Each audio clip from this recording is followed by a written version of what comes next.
আজকের বাজারে যার মূল্য 0 এক মাস পরেই কিন্তু হয়ে যাবে হিরো। সো অবস্থা বুঝে আমি কিন্তু ব্যবস্থা নিয়ে ফেলছি।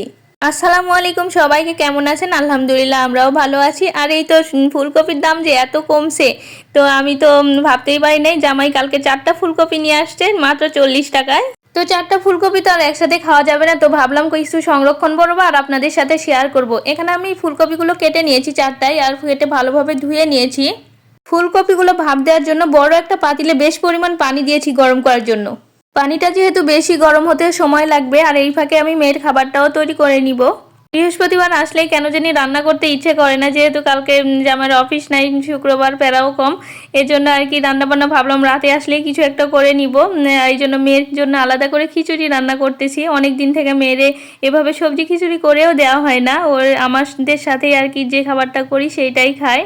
তো যাই হোক, চাউলটা আমি মশলার সাথে ভালোভাবে কষিয়ে নিয়েছি, আর কিছুক্ষণ কষানোর পরে আমি সবজিটা দিয়ে সেটাও ভালোভাবে আর কি কষিয়ে নিয়েছি একদম ভাজা ভাজা করে। আর এখন আমি একটু গরম পানি অ্যাড করে দিব। আমার কাছে এই খিচুড়িতে একটু গরম পানি অ্যাড করে দিলেই মনে হয় টেস্টটা ভালো থাকে।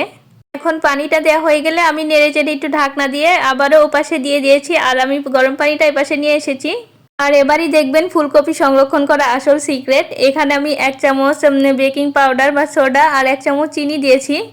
এখন মিশ্রণগুলো দিয়ে আমি নেড়ে চেড়ে ঢাকনা দিয়েছিলাম, তো প্রচণ্ড বলক চলে এসেছে। আর এখন আমি ফুলকপিগুলো আস্তে আস্তে ছেড়ে দিব।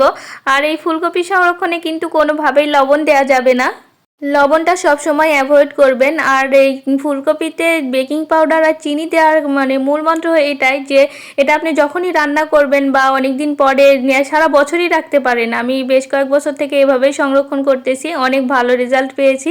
আর কি এত সফট থাকে, মানে ভেঙে যায় না, অনেক সফট থাকে। ফুলকপিগুলো পানিতে দিয়ে জাস্ট 2-3 মিনিটের জন্য রেখে দিলেই হবে, এতটা ভাপ দিতে হবে না। তো এবার আমি সবগুলো ফুলকপি ভালোভাবে উঠিয়ে নিচ্ছি আর কি পানি থেকে। এখন পানিগুলো ঝরে যাওয়ার জন্য আমি আর কি রেখে দিব। আর আবার খিচুড়িটা আমি এপাশে নিয়ে আসলাম, কি অবস্থা দেখি এখনো পানি শুকায় নাই, তো প্রায় হওয়ার দিকেই। আর খিচুড়িটা আমি একটু নরম করেই করব, এতটা শুকনাও করব না। তো এইভাবে নেড়ে চেড়ে জাস্ট আর কি দিয়ে দিলাম। আর খাওয়ার আগে তো সরিষার তেল দিয়ে দিব। তো খিচুড়িটা আমার হয়ে গেলে একদম রেডি। আর এই তো 2-3 ঘন্টা পরে আমি আবারও আসলাম, আর এগুলো দেখছেন, এগুলো আমি ডিপ ফ্রিজে রেখেছিলাম 2-3 ঘন্টার জন্য। আর এভাবে রাখার উপকারিতাও আমি বলছি। আর কি এভাবে ফ্রিজে রাখলে একটার সাথে একটা লাগে না, আর কি ভালো সুবিধা হয়। তো এভাবে পরে আলাদা আলাদা প্যাকেট করে রেখে দিই, মানে যতটুকু রাখবে ততটুকু করে প্যাকেট করি।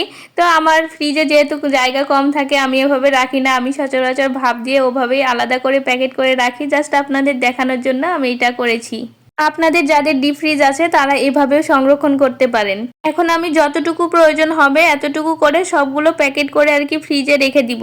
তো আপনারাও কিন্তু আমার মতো এভাবে সংরক্ষণ করতে পারেন। আর ভিডিওটি কেমন লাগলে অবশ্যই জানাবেন। আর ভালো থাকবেন। আল্লাহ হাফেজ।